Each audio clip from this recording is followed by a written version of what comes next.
어제 자살로 생을 마감한 고 박용화 씨는 2000년대 한류의 꽃을 피운 주역이었습니다. 국내외에서 가수 겸 배우로 활동해온 고인이었기에 그의 죽음을 애도하는 조문 행렬은 지난 밤새 끊이지 않았는데요. 빈소의 분위기를 현장에 나가 있는 취재기자 연결해 들어보겠습니다. 백현주 기자. 네, 서울 성모병원 장례식장입니다.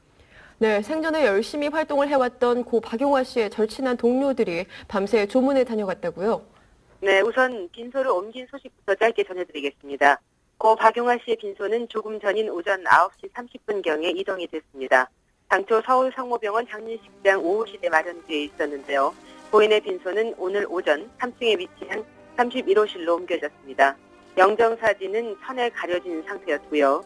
울다가 지친 듯한 모습의 소지섭 씨가 함께 영정사진을 옮겼습니다. 밤새 조문객들이 많이 왔습니다. 많은 조문객들 중에서도 가장 눈길을 끌었던 건 바로 배용준 씨였습니다. 배용준 씨는 고 박용화 씨하고 함께 지난 2002년 드라마 겨울연가에 출연을 했었죠. 또한 겨울연가라는 드라마를 통해서 두 사람은 동시에 일본으로 진출을 했었고 지금까지 일본 등 아시아권에서 한류 스타로서 우뚝 서서 자리매김을 할 수 있었는데요. 배용준 씨는 지난밤 11시가 넘어서 자신의 한류 동지였던 고 박용화 씨의 죽음을 애도하기 위해 장례식장을 찾았습니다. 신통한 표정으로 장례식장으로 들어선 배용준 씨는 고 박용화 씨의 빈소에서 2시간 동안 머물렀는데요. 오늘 새벽 1시 20분경에 장례식장을 나섰습니다. 검은색 정장에 검은색 안경을 착용한 배용준 씨도 고인의 자살 소식에 충격을 받은 듯 야위어 보였고 안색도 좋지 않은 듯 했습니다. 네, 고 박용화 씨는 일본을 주 무대로 한류 활동을 꾸준히 해왔었는데요. 한류 스타로서 고 박용화 씨의 입지를 증명하듯이 배용준 씨를 비롯해서 정말 많은 한류 스타들이 빈소를 찾아와서 고인의 명복을 빌었다고요. 네, 겨울연가 이후 한류 스타로 일본 내에서 많은 인기를 누려오면서 고 박용화 씨와 지속적인 친분 관계를 유지해온 사람은 비단 배용준 씨뿐이 아니죠. 함께 작품에 출연해서 일본에서 지우 히메로 통하면서 꾸준한 인기를 얻고 있는 최지우 씨도 고인의 부고를 듣고 한달음에 달려와서 죽음이 믿어지지 않는 듯이 한없이 눈물을 흘렸습니다.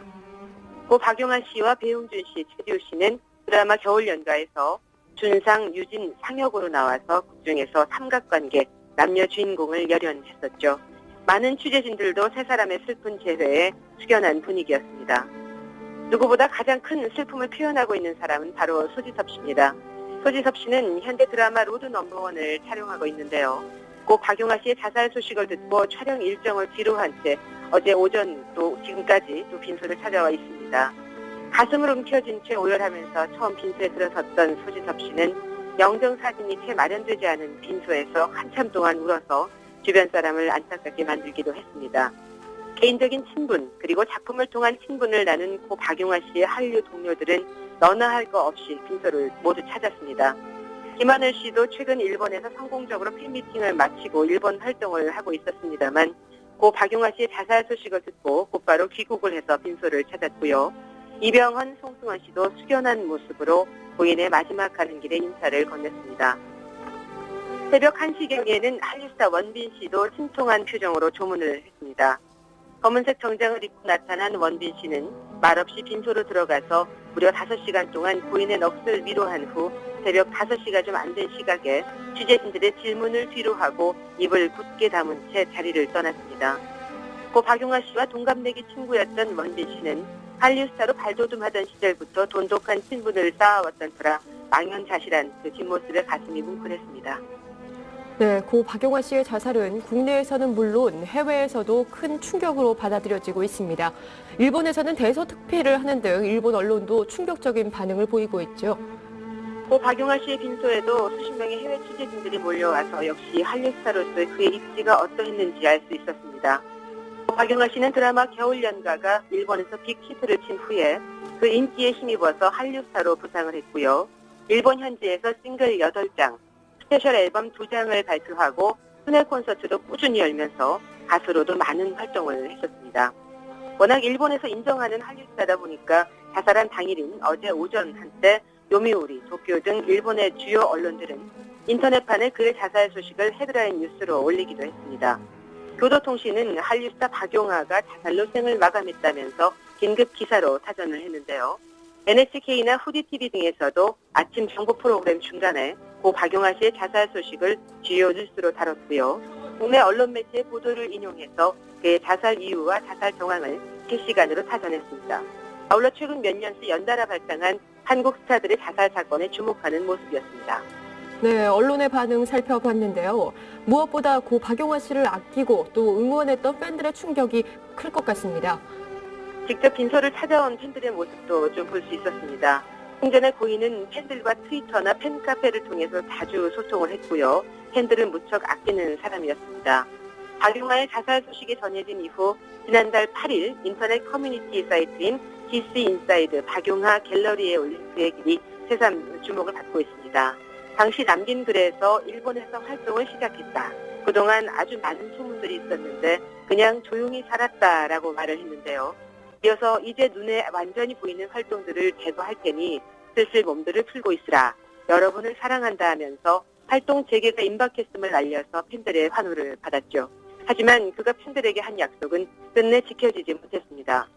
고 박용화 씨가 생전에 미니홈피를 운영하지 않았던 터라 네티즌들은 각 포털에 올라온 기사의 댓글을 통해서 애도를 했습니다.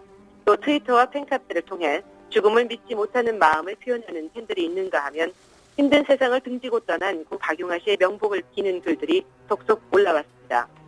일본 팬들도 그의 죽음이 믿어지지 않는다는 반응입니다. 특히 박 씨가 자살 얼마 전까지도 일본에서 배우와 가수로 활발히 활동을 했고 또 차기작으로 만날 기대를 하고 있었던 터라 일본 팬들의 안타까움 더 컸습니다. 사망 당일인 어제 오전에는 팬들이 공식 사이트에 접속이 몰리면서 또 다운이 되기도 했었습니다. 네, 고 박용화 씨가 어떤 배우였는지 또 어떤 작품을 해왔는지 그를 기억하고 싶어하는 팬들이 많을 겁니다. 데뷔부터 사망 전까지 고 박용화 씨의 활동상을 짚어주시죠. 자살로 생을 마감한 박용화 씨는 드라마, 영화, 연극 등 연기는 물론 가수로까지 활발히 활동했던 만능 엔터테이너였습니다. 특히 류시환 씨하고 더불어서 국내보다 일본에서 더욱 많은 활동을 하고 또 인기를 얻고 있는 대표적인 한류 스타로 꼽히고 있는데요. 지난 94년 MBC 테마극장으로 데뷔한 박용화는 이듬해 사랑이 꽃피는 교실과 또 드라마 눈꽃 등에 출연하면서 연기자로서의 내공을 착실히 쌓아왔습니다. 그러던 지난 2002년 윤석호 감독의 겨울연가를 만나면서 고 박용화의 인생은 큰 전환점을 맞이합니다. 겨울연가에서 부드러운 이미지의 라디오 PD 김상혁 역할을 맡았던 고 박용화 씨는 드라마가 일본에서 엄청난 인기를 끌면서 단번에 한류 스타로 발돋움을 했습니다. 이후 일본에서 요나짱으로 불리면서 큰 사랑을 받아온 고 박용화는 가수로서 더 왕성한 한류 활동을 했는데요. 성공적이었죠. 지난 2003년 일본에서 첫 앨범도 발표했고요. 지난 2005년에는 한국 가수 최초로 일본 골든디스크 대상 신인상을 받은 데 이어서 한일 우정의 해 특별상, 베스트 아시아 아티스트상을 받는 등 인기의 최고 정점을 찍기도 했습니다. 겨울연가 이후 일본에서 열심히 활동했던 박용화 씨는 지난 2008년 드라마 온에어를 통해 수년 만에 국내 안방극장으로 돌아왔었고 역시나 또 PD 역할로 큰 인기를 얻었습니다. 이때는 까칠 이경민 PD라는 수식어가 붙었을 정도로 제2의 도약기를 맞이했습니다. 온에어의 인기와 큰 반응에 힘입었던 박용화 씨는 지난해에는 드라마 남자 이야기와 영화 작전 등에 출연하며 국내 활동에 열정을 펼쳤고 연기자로서도 좋은 평가를 받기도 했습니다. 최근에는 홍콩 영화 천밀밀의 한국 리메이크 드라마 러브송의 남자 주인공으로 캐스팅돼서 촬영을 앞두고 있었습니다.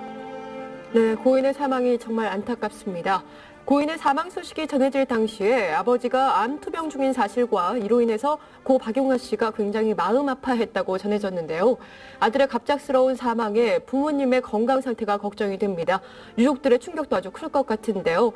유족들의 건강 상태와 또 향후 장례 일정 알려주시죠. 네, 암 때문에 건강이 많이 좋지 않은 고인의 아버지는 아들의 시신이 빈소로 옮겨지고 얼마 되지 않아서 곧바로 자택에서 서울 성모병원으로 입원을 했고요. 충격으로 오열하다 쓰러진 어머니도 아버지와 같은 병실에 입원을 해서 의료진들이 상태를 수시로 체크하고 있습니다. 부모님과 누나의 상태가 좋지 못해서 고인의 매형이 상주 노릇을 하고 있는데요. 장례는 어제부터 3일 동안 불교장으로 치러지고 있습니다.